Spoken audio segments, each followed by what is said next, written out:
तो हेलो बच्चों, स्वागत है आपका आपके अपने YouTube channel maths by Abhishek sir में। तो बच्चों, आज के इस वीडियो में हम आपको बताएंगे कक्षा 8 के गणित को अध्याय 3 हम बता रहे थे आप लोगों को ज्यामितीय आकृतियों की समझ। तो बच्चों, आपको जो है कक्षा 8 का जो है अध्याय 1, अध्याय 2 और तीसरे अध्याय का प्रश्नावली 3.1 तक के सभी सवालों को बहुत ही अच्छे तरीके से बता दिया है। और उन सभी सवालों का हमने क्या बना दिया है, एक प्लेलिस्ट बना दिया है और उस प्लेलिस्ट का लिंक डिस्क्रिप्शन बॉक्स में डाल रखे हैं। तो आप अगर सभी वीडियो को देखना चाहते हैं, अगर पहला अध्याय दूसरा अध्याय को भी अच्छे से पढ़ना चाहते हैं, तो आप प्लेलिस्ट पे जाइए, आराम से सारा का सारा वीडियो डाला हुआ है, वहाँ एक तरफ से देख लीजिए। ठीक है, चलिए अब आज के इस वीडियो में बताएंगे हम आपको प्रश्नावली 3.2 का जो है प्रश्न संख्या 1, 2 और देखते हैं कहाँ तक होता है ये। तो देखिए, प्रश्न 1 कह रहा है कि समलंब ABCD में, समलंब ABCD में कोण A कितना दिया है। देखो, कोण A कितना है 100 डिग्री तथा कोण B कितना है, तब शेष दोनों कोणों की माप क्या होगी। देखिए, समलंब किस टाइप का होता है, ऐसे खींचे, ऐसे खींच दीजिए, ऐसे खींच दीजिए, ऐसे खींच दीजिए, ये क्या हो गया, समलंब चतुर्भुज। क्या हो गया, समलंब चतुर्भुज। और जानता है समलंब चतुर्भुज का खास गुण क्या होता है कि इसका आमने सामना मतलब सम्मुख, समझा। इसके सामने में कौन है, यही, इसके सामने में कौन है, ओ ई ने, ऐसा ऐसा बात समझ रहा है। तो समलंब का जो है कोणों का योगफल कितना डिग्री होता है, 180 डिग्री। क्या होता है, 180 डिग्री। समलंब चतुर्भुज के कोणों का योगफल, आमने सामने के कोणों का योगफल, इसके सामने में ये, इसके सामने में ये, इन दोनों का योगफल कितना डिग्री होता है। एक बात बताओ, देखो इसका सामने में कौन है, ये, और इसका सामने में कौन है, ये, इनका योग कितना होगा, इसका भी योग कितना होगा, होगा ना। तो अगर ये 100 है तो ये कितना होगा, 80 हो गया आंसर। हमको क्या बोला है, शेष दोनों कोण की माप बताइए। दूठो है, दूठो शेष है ना रे, ये 100, ये कितना 80, और इन दोनों का भी योग 180 है, ये 110 है, ये कितना 70, ओनली 70 हो गया आंसर। कोई दिक्कत भारी है, तो बस इस पे क्या लिखना है कि हम जानते हैं कि, क्या जानते हैं कि समलंब के सम्मुख, ठीक है, कोणों का योगफल कितना डिग्री होता है, 180 डिग्री होता है। तो इठो कोण और इठो कोण का योग कितना होगा, कोण A और प्लस कोण D बराबर, इसको कोण से सूचित, कोण लिख दिया ना, मतलब कोण ने लिख के हाई कर दिया, इसका मतलब कोण लिखे हैं। तो कोण A और कोण D बराबर कितना डिग्री रे, तो कोण A कितना है 100 डिग्री, प्लस कोण D तो पता नहीं है, कोण D कह रहे थे, कोण D कितना 180 डिग्री, बोलो। या कोण D बराबर क्या लिख सकते हैं, 180 डिग्री, हाँ, प्लस का 100 उधर भेजेंगे तो कितना हो जाएगा, माइनस का 100, इसीलिए कोण D कितना आ गया, 180 में 100 घटा तो 80, तो कितना हो गया, ये 80 डिग्री हो गया। कोई दिक्कत है। अब चढ़ते हैं नाव में, नाव में चढ़ना और नदिया के उस पार चले जाना है। तो ई कोण इसका क्या नाम है, कोण B प्लस इसका क्या नाम है, कोण C, कितना डिग्री, 180 डिग्री। क्योंकि हम लोगों को पता है कि हम जानते हैं कि समलंब के सम्मुख कोणों का योगफल 180 डिग्री होता है। तो सामने में जो है उसका 180 डिग्री, कोई दिक्कत। कोण B कितना है 110 डिग्री, तो लिख देंगे 110 डिग्री, प्लस कोण C पता है क्या, तो उसको जैसे के तैसा। कोण C बराबर क्या लिख सकते हैं, 180 डिग्री, 110 को उधर भेजो तो माइनस 110 डिग्री, इसलिए कोण C कितना आ गया 70 डिग्री। क्या पीयूष चावला, समझा। हाँ। बस यही है, फर्स्ट नंबर सॉल्व हो गया। अब सेकंड नंबर को करते हैं, क्या, फटाफट इनको उतारिए। अब दूसरा नंबर को करते हैं। तो प्रश्न 2 जो है, प्रश्नावली 3.2 का प्रश्न 2 कह रहा है कि एक समांतर चतुर्भुज की आसन्न भुजाएं, ठीक है, एक समांतर चतुर्भुज की क्या बोला है, आसन्न भुजाएं 3:2 के अनुपात में है। आसन्न भुजाएं इनकी कितना है रे, 3:2 के अनुपात में है। यदि पहली आसन्न भुजाएं भुजा 6 सेंटीमीटर हो, तब उस समांतर चतुर्भुज की परिमिति क्या होगी? एक समांतर चतुर्भुज है, क्या है? ठीक है, बनाते हैं समांतर चतुर्भुज। मान के चलिए ये एक समांतर चतुर्भुज है, ठीक है, नाम दे देते हैं ए बी सी डी। कोई दिक्कत? या आप ए बी सी डी ऊपर से भी लिख सकते थे। तो यहाँ क्या है कि एक समांतर चतुर्भुज की आसन्न भुजाएं, मान के चलते हैं हम ए बी सी डी नीचे दे दी, ठीक है, ये समांतर चतुर्भुज है। तो एक समांतर चतुर्भुज की आसन्न भुजाएं कितना है? 3 अनुपात क्या है? 2 के अनुपात में है। यदि पहली आसन्न भुजा 6 सेंटीमीटर है, यदि पहली आसन्न भुजा कितना है? 6 सेंटीमीटर है, तब उस समांतर चतुर्भुज की परिमिति ज्ञात कीजिए।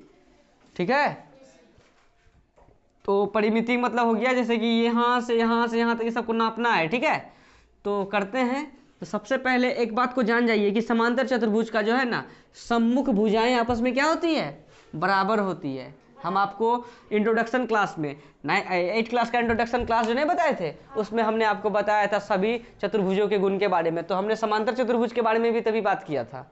क्या बताया था? उसका सम्मुख कोण, सम्मुख भुजा आपस में क्या होते हैं? बराबर होते हैं। समझ में आया? अगर आप लोग जो है, आपको दिक्कत हो रहा है कि सम्मुख भुजाएं ये वो, तो वो सब वीडियो एक बार देख लीजिए, वो पिछला वाला वीडियो को, वो भी क्लियर हो जाएगा। नहीं तो कोई दिक्कत नहीं, हम तो बता ही रहे ना कि सम्मुख भुजाएं, सम्मुख मतलब सामने वाला भुजा आपस में क्या होते हैं? बराबर होते हैं। और सामना सामने वाला कोण आपस में क्या होते हैं? बराबर होते हैं। किसमें? समांतर चतुर्भुज में। तो यहाँ लिख देते हैं कि हम जानते हैं कि, क्या जानते हैं? समांतर चतुर्भुज के सम्मुख, सम्मुख का मतलब सामने वाला, सम्मुख, सब यहाँ समझो, भुजाएं बराबर होती है। अर्थात देखो, कहने का मतलब ये है, आमने सामने की भुजाएं, यानी ये ए बी किसके बराबर? ए बी के सामने में कौन है? आमना सामने में ए बी के सामने में डी सी, और ए डी के सामने में कौन है? B C. इस ए डी के सामने में क्या है? तो सामना सामने वाला भुजा आपस में बराबर होते हैं। इस बात को आप लोग जान गए ना? तो देखिए, अब एक बात को समझिए, ये जो दिया गया है ना, एक समांतर चतुर्भुज की आसन्न भुजाएं, ये दिया ना 3:2, तो कभी भी अगर अनुपात में देना, तो उनको पहले मानना पड़ेगा। क्या करना पड़ेगा? मानना पड़ेगा। जैसे 3:2 है ना, तो अनुपात को हटाने के लिए हम लोग लिखेंगे, जैसे क्या बोला है? चतुर्भुज की आसन्न भुजाएं, समांतर चतुर्भुज की आसन्न भुजाएं 3:2 है, तो मान लेंगे पहली आसन्न भुजा 3x, दूसरी आसन्न भुजा 2x। यहाँ समझो, यहाँ देखो, समझ रहा है ना? तो मान लेंगे पहली आसन्न भुजाएं 3x और दूसरी आसन्न भुजाएं 2x। अनुपात में दिया रहेगा तो x y कुछ ना कुछ मानना है। तो मान लेते हैं कि माना कि यहाँ देखो, समांतर चतुर्भुज की आसन्न भुजाएं, तो माना कि समांतर चतुर्भुज की पहली आसन्न भुजा, क्या रे? पहली, तो आसन्न भुजाएं 2 है ना रे? पहली आसन्न भुजा क्या होगा? पहली आसन्न भुजा 3 है ना? 3, इसके साथ में क्या लगा दो? x। ठीक है, ऐसा क्यों करते हैं? उसको हटाने के लिए, अनुपात से हटाने के लिए। माना कि समांतर चतुर्भुज की पहली आसन्न भुजा 3x तथा समांतर चतुर्भुज की पहली जगह क्या लिख देंगे? दूसरी आसन्न भुजा कितना रे? दूसरी आसन्न भुजा कितना? 2x। कोई दिक्कत? यानी ये जो ए बी है, ए बी मान के चलिए हम लोग क्या मान लिए, या ए बी नहीं तो क्या लिख देंगे? D C. डी सी कितना माने हैं? अरे पहली आसन्न भुजा मान के चलो डी सी ही पहली आसन्न भुजा कितना? 3x। और दूसरी आसन्न भुजा मान के चलो बी सी 2x। नहीं समझा? अब तो 3x डी सी हुआ, तो ए बी भी कितना होगा? 3x ही। क्यों? क्योंकि आमने सामने का क्या होता है? बराबर। अगर ये 2x है तो ये ए डी भी कितना होगा? 2x ही होगा। यहाँ हम लिखे हुए हैं ना, कोई दिक्कत? अगर डी सी हो गया 3x तो ए बी भी कितना? 3x। कोई दिक्कत? तो अब समझिए, अब आते हैं प्रश्न से।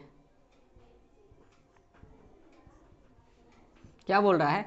एक समांतर चतुर्भुज की आसन भुजाएं इतना के अनुपात में है, ठीक है, ठीक है, इतना के अनुपात में मान लिए। यदि पहली आसन भुजा कितना सेंटीमीटर है, तो पहली आसन भुजा कितना लिए हम लोग 3x, तो 3x ये पहली आसन भुजा है। यदि पहली आसन भुजा, यहाँ लिख देते हैं, पहली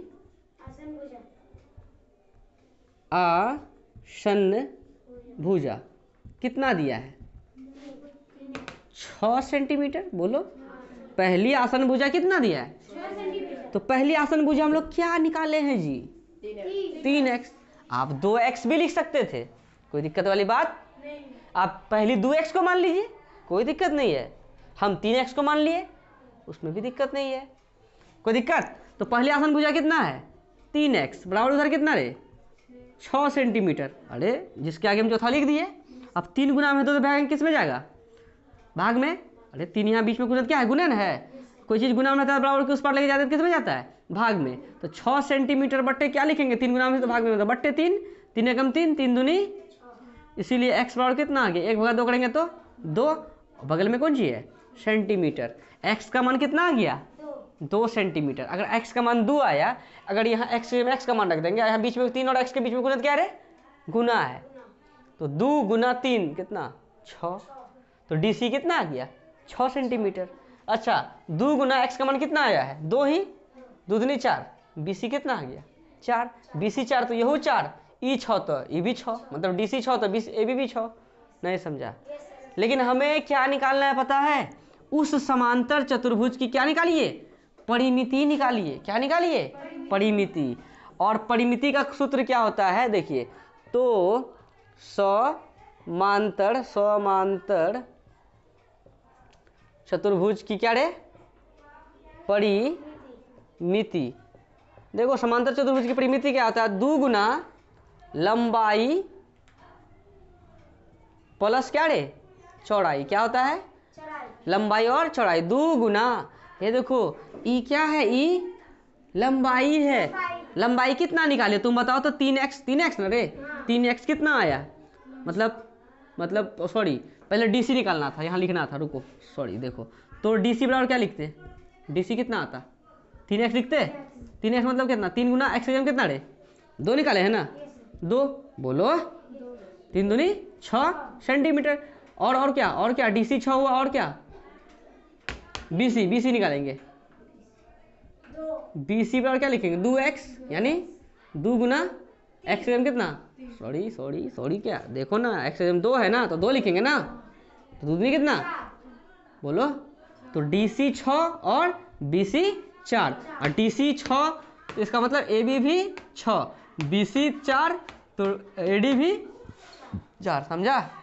तो अब देखो 2 इंटू लंबाई क्या है यहाँ पे, DC क्या है लंबाई है ना एक तरह से, लंबाई कितना है 6, बोलो प्लस चौड़ाई है जो BC निकाले हैं ना, BC क्या कहलाता है जानता है, चौड़ाई कितना है 4। अब देखो 2 गुना 6 4 कितना रे 10, बोलो, और 10 दूनी 20 क्या सेंटीमीटर। क्या आया ये समांतर चतुर्भुज की क्या आ गया परिमिति। समझ में आया, नहीं समझे, ऐसे बनाएंगे इसको। तो प्रश्न 2 भी आपका क्या हो गया अच्छे तरीके से क्लियर हो गया। तो अगर कहीं डाउट हो तो आप क्या कीजिए, वीडियो को थोड़ा सा पीछे कीजिए, फिर उसको देखिए, आपका जो है डाउट क्या हो जाएगा खत्म हो जाएगा, ठीक है। तो फटाफट इनको उतारिए।